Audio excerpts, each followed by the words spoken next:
The most amazing thing about neuroscientists is that you learn something new every day.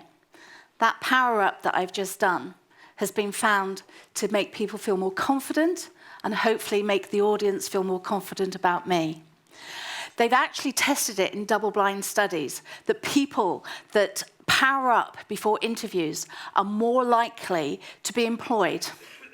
So if I can give anything away today, even if my speech doesn't work, please do that. If you're feeling anxious, power up, breathe from here, because our body does control our mind. We used to think it was the other way around, but we can now do things with our body that we never thought we could. So I've got a journey for you, a journey of 700 million years. I've got half an hour to do it in, so I'm hopefully going to keep it very concise, but I'm hopefully going to do a little bit of neuroscience without too much of the neuroscience language and a little bit of fun. There might be, I think there is one neuroscientist in the room. If I get anything wrong, because I'm not a neuroscientist, please let me know quietly afterwards. It would be very kind of you if you could. So this is where the journey starts. This is the utilitarian. This was a hypothetical creature that was probably the first creature that had a proto-brain, a group of cells that were actually together within the creature rather than the system that relayed round. This was the start of animals as we see it today. However, what happened about 500 million years ago is that there was an error in replication. There was a whale that replicated, and when it replicated, it doubled its DNA, and it not only did it once, but it did it twice. Now, as we know, nature absolutely abhors waste. And so what happened is that nature started to take a look at advantage of all those things that were happening in its body, and it could create new neurotransmitters, it could create new ways of communicating around the body. And so the journey to humanity started. The 200 to 500 million years ago was when the first Homo sapien was created. Now, we say 200 million to 500 million, it depends on how you measure it, but whatever it was a long time ago.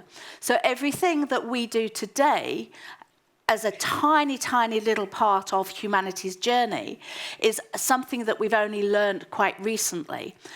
That 200 to 500 million years is our animalistic tendencies, and this is what we're starting to find with neuroscience, that stuff that we do and we don't really understand why we do it, and we react in certain ways, is down to this very, very long cycle that we've had in our own product called humanity.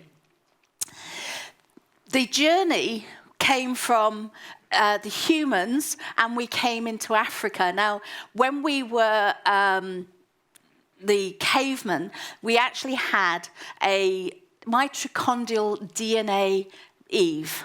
Mitochondrial DNA is the stuff that the mothers give down to the children, but we now find that there is actually a Y chromosome male, which means that if we have a common ancestor of a Y chromosome male and a mitochondrial DNA Eve, that story of Adam and Eve might actually well be true. But I want to take just a very quick break at this point in time. Could you just turn to somebody on your right and your left? I'd like you to shake hands and introduce yourselves. And I'd like to shake your hand. The reason being is that if we came from mitochondrial DNA and we came from the Y chromosome male, I've just met 200 new cousins. Hello, cousins. How are you doing? The knowledge that we've had from neuroscience is pretty much only over the last 10, 15 years. I actually wrote this talk about 18 months ago, and I've been telling people I've had to rewrite it 3 times because there's been some major changes. And trying to keep abreast of everything, I'm no neuroscientist, and I just end up, picking a bit of information here and there and what makes me sing and resonate and try and give that to you. But trying to keep abreast of this is really difficult. So to those real neuroscientists out there, wow, well done. Your brain is much bigger than mine. So talking about brain, this is my brain. This is an MRI scan that I had. I was okay. I found out that I just had a nerve problem that was causing the pains, nothing to do with my brain. But I think I'm probably one of the few people in this room that actually knows what their brain looks like. And I'm probably one of the few people in the world that knows that they've got a pretty brain. My specialist said I have a pretty brain. This is what a pretty brain looks like, apparently. My specialist also said I've got a rather large tongue. My husband, when I went home and told him, said, well, you didn't have to pay for the MRI. I could have told you that. My husband features a lot in these talks, as you can imagine. So this is what started it all for me. The brain, and I started looking at, what were all of these bits around here, and what did they do, and why were they there, and everything else. So let's take a look at the first part, the brain stem. That's the bit that comes from your brain, and it follows down, and it's got a long bundle of nerves that all go all the way down your spine. The brain stem is responsible for all of the automatic things, like the breathing that we have. We can't stop breathing. If we do, we try, we collapse, and then this cuts back in again. It's also responsible for yawning. And I've done this talk so many times now that when I start to say this, my brain wants me to yawn. So I apologize. It's not that I'm bored with my own words. But the brainstem does so many more different things as well. It's the piece that keeps us alive, and it's called the reptilian brain. They used to think, so this is one of the changes I had to make, that the brain was grown in layers depending on where we were on our journey of humanity. They now know that it was all there, but through use, parts have got bigger. The next bit is the limbic system, and this is the bit that I'm going to concentrate on mostly for how we interact and how we work as individuals and in teams, because this is the bit that we can capitalize on. We have the first part, which is the hippocampus, and this is our memory processor.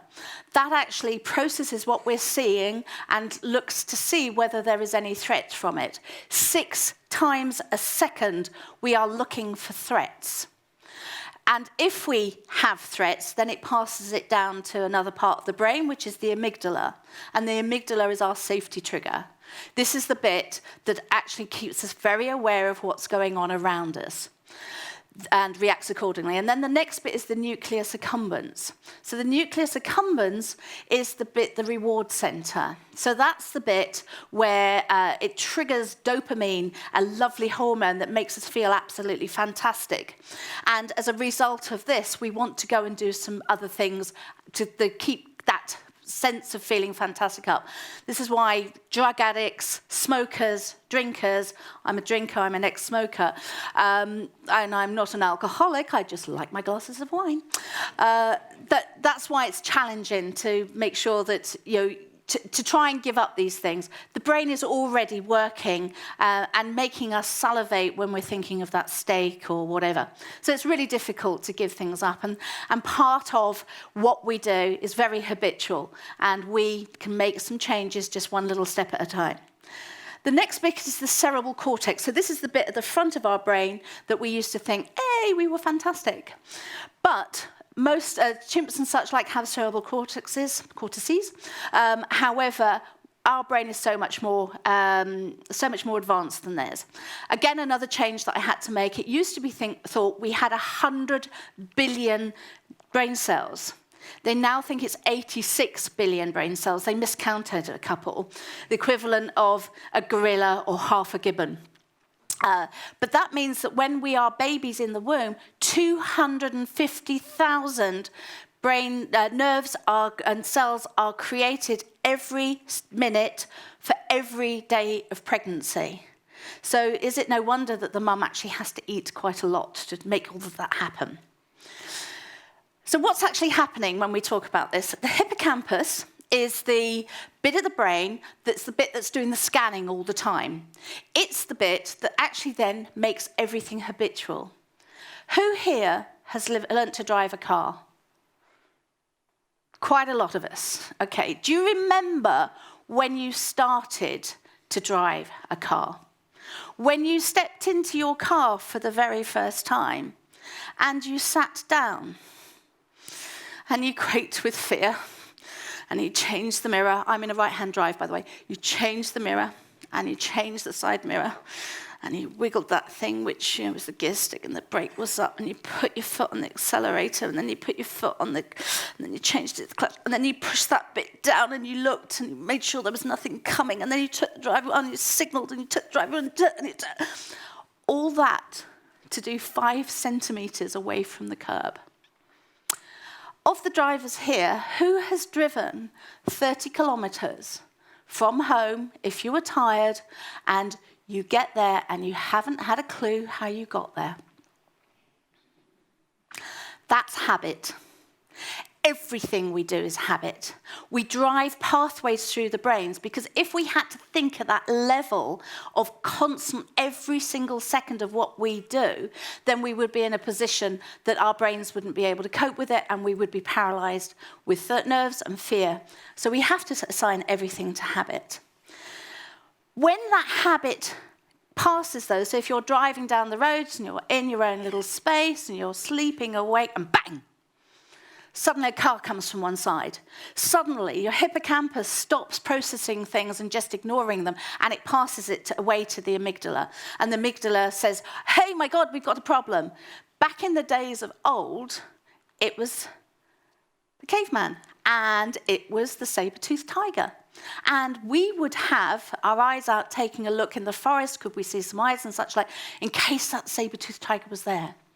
The amygdala would be passed down to the amygdala, at which point fast-acting nerves start pumping through the body, that all the neurocortisol and the adrenaline and everything else, and that's there to keep us safe.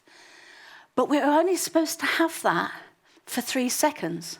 That safety trigger triggers that limbic response, and then it's the consequences.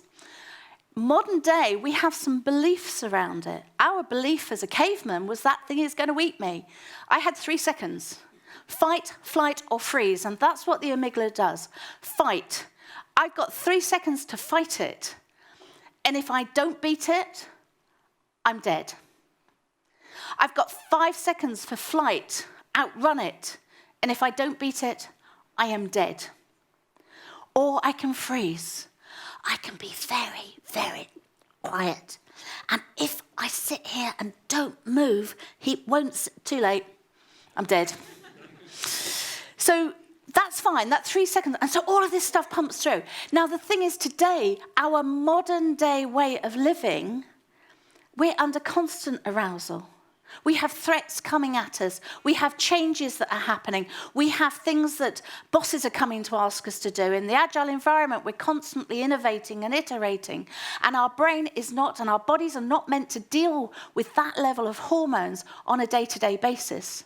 I said to you, this is 700 billion years, of which we have been around 2 million years, and the tiny little bit at the end is us trying to use our cerebral cortex to say, it's okay, we don't need to be frightened now.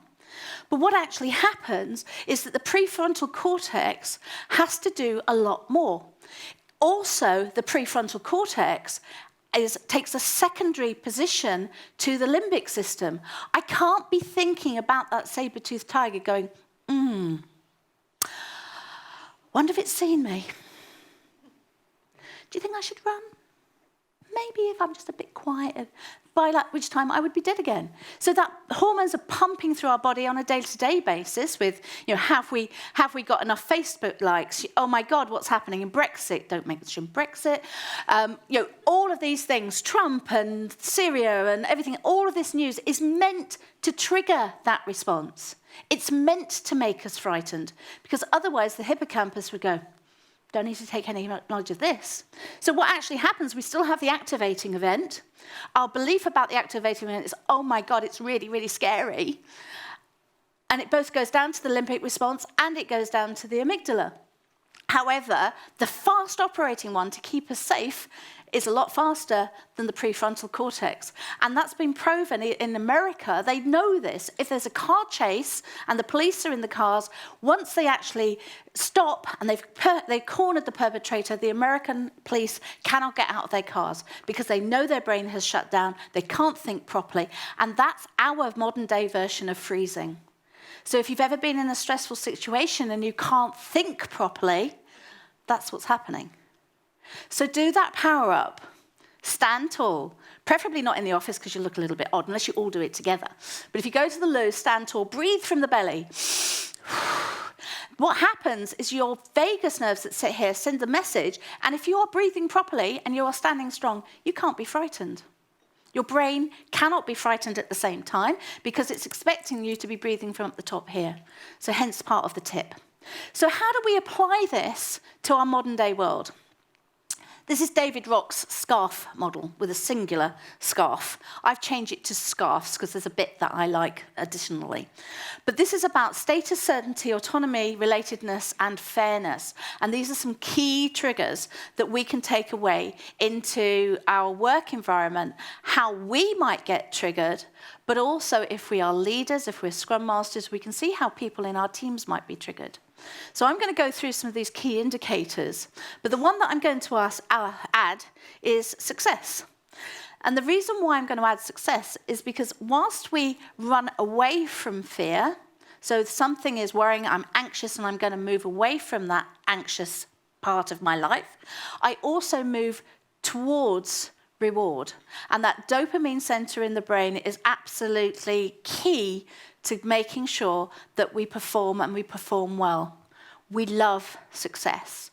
We are goal-seeking individuals, and the more success that we have, the more dopamine we trigger in our brain, the more dopamine that we trigger in the brain, the more we want it and the more we will go out and seek it, which is part of the reason why we do our stand-ups. Hey, look, I did this yesterday. And we do our show and tells at the end of an iteration. Look what we've done. Look how good we are. We need to actually continue doing that. So let's break each of these down. So the first is status. This is Ugg. This is another of my cousins, great, about 300,000 times removed. So Ugg is a woolly mammoth hunter. He hunts woolly mammoths for his tribe. He knows he's the best woolly mammoth hunter going. His tribe is even putting on a little bit of fat because they're eating so well. His status is how he is perceived by the tribe. And the challenge with status is that if your internal view of yourself, your self-esteem, doesn't match your status, your external vision from other people, this is where we get some conflict. So if I've got a huge self-esteem and you go, do you know what, you're crud, I'm going to feel really awful inside. If I'm not being seen to be rewarded for my status, then I'm going to feel awful. The opposite can happen as well. I might not feel very confident at all, but what I'm producing is really great. And my boss keeps coming to me and says, hey, what you did last week, fantastic, well done. And you go, oh God, he's going to find me out at some stage. The imposter syndrome, how we see ourselves, because we might be doing so well, but our lack of confidence, our self-esteem is actually quite low. So you'll see both within individuals, within teams. So what does this mean to us? How we see ourselves and how we are seen is influenced by our tribe. I might be the best woolly mammoth hunter, but if I'm expected to be a gatherer and I have no idea what the plants look like, suddenly what I've got is my tribe is expecting one thing, but I can only do this thing. So we need to have individuals in the right roles within the right teams. We also need to understand that that status is very personal, and it's very much dependent on who we are. In the Western world over here, we are very ego-driven. It is me, it is I, it's look what I did. In the Eastern world, they're much more family, much more groups. And it's about what I can do for my family, how I interact within my group. So we've got to make sure that we have the balance within the team. So the things that I think we need to consider is that we need to know ourselves and we need to know our staff. We need to know what it is that they want. I heard of a company that decided that what they were going to do is that they had an organisational structure, and what they were going to do was put anybody that had been there for 3 years and give them the title senior. It was only discussion. Unfortunately, they left it on the photocopying machine, and all the people that weren't going to get senior got really annoyed, and all the people that were going to get senior, when they decided not to do it, were also really annoyed. It took them 6 weeks to get back to where they were before, all because of one piece of paper. So do be very, very careful about how you operate and where status comes from. Impact of stress. Certainty, the ability to predict the future. Everything is certain in this world, not. In my opinion, don't worry about it, nothing is in control. Certainty is about what we expect to happen. My husband and I have two totally different ways of dealing with things. My attitude is, well, whatever happens, happens. If these slides hadn't happened today, I'd have still stood up here and just gesticulated a little bit more. My husband, however, when we go to build something, you go to IKEA and you go and get the thing and you open so he's got the manual and he does there, and I've got the screwdriver and I've already got it halfway up, probably in the wrong order, but that's my way of dealing with things, and my husband is still there. Think we need to have, oh, look, we've only got 11 screws. Yeah, that's because I've already used one. So the way we deal with things is very different. So again, within teams, be aware of it. There's a lovely theory about coloured brains and red brains and purple brains and green brains. Mine's definitely a green brain. I go off in all different directions. My husband is a red brain. So what can we do about this? Certainty. That's that well-trodden path. It's about the fact that we are habitual. And because we are habitual, when we feel comfortable, when we are inside our comfort zone, is when we're treading our path. When we are not, when our brain actually has to go off in a different direction, that's where the anxiousness comes in. And emotional anxiousness and stress is exactly the same as physical anxiousness and stress, which is probably why a lot of women carry Nurofen or whatever in their bag. And if you don't believe me, next time you are feeling mentally stressed, go and take a headache tablet and see what happens. So what do we do about this? We make sure we are easy for me to say, unambiguous in our goals. We make sure that we're really clear. When we communicate things, if there's change, we communicate that in a very strong, solid way that people understand where they are in it. And again, we just make sure that we know about our teams. Autonomy. We've been talked to over the last day or so about allowing teams to do their thing. This is where autonomy comes from.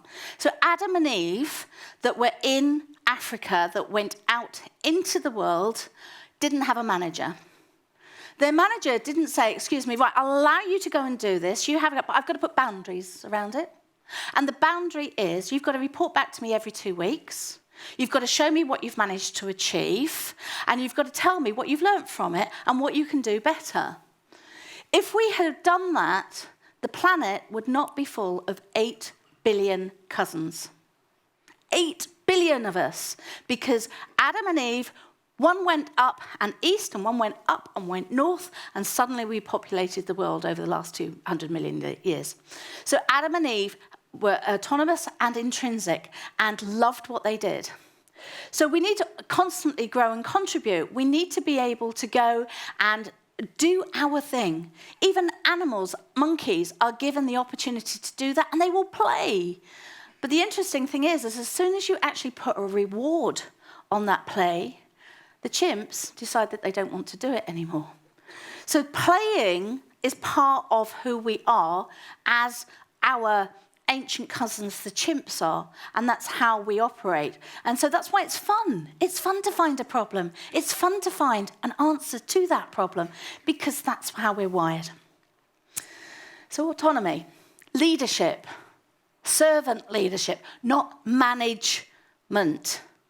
Make sure that your staff are allowed to be autonomous. Make sure that they've got the opportunity to exercise that intrinsic motivation, to make sure that they too can go and conquer the world in their own way. Relatedness. I've talked about relatedness. We're all related. We have tribes. Our tribes think and feel and act in the same way. That's why conformity is so strong. If I was standing, not that I would ever want to do it, but if I was standing here semi-naked, I would not be of your tribe. I'd have an ego the bigger size as a planet, but I wouldn't be of your tribe, and you'd be thinking, what the hell is she doing? So how I act is because of the people around me. And that's meant to happen. When we were in our tribes, when we were actually the cavemen and cavewomen, conforming to the tribe, being related to the tribe, enabled us to be safe. It enabled us to have the ability to be looked after as children. And that empathy that we get through relatedness is actually hardwired. There's bits in our brain that mimic bits in your brain. When you do something and you smash your hand and I go, oh, I can actually feel it because parts of my brain are already triggering in the same way as you. And they've done experiments. Go and have a look it's a chimp that got given one of these hats that triggered off, when he did things, triggered off all the nerves. And they could see what parts of the brain were doing. Somebody came back, ate the peanuts that this monkey was supposed to be eating, and he still had his hat on, and whilst the scientists ate the peanuts, the monkey's head was still triggering. So we are meant to be empathetic. So what we want to do is we want to make sure that we take advantage of that. Build your stable teams. I'm going to work so much better with you if you know how I work and I know how you work. I'm going to be able to understand that you're reacting in that way because of something that's happened in your life that you might not have told me, but I can see that you've changed your behavior. If we're stressed, we can pull together for stress, and most of the time we run away from things. So if we pull together for stress rather than running away, our performance is going to be so much better.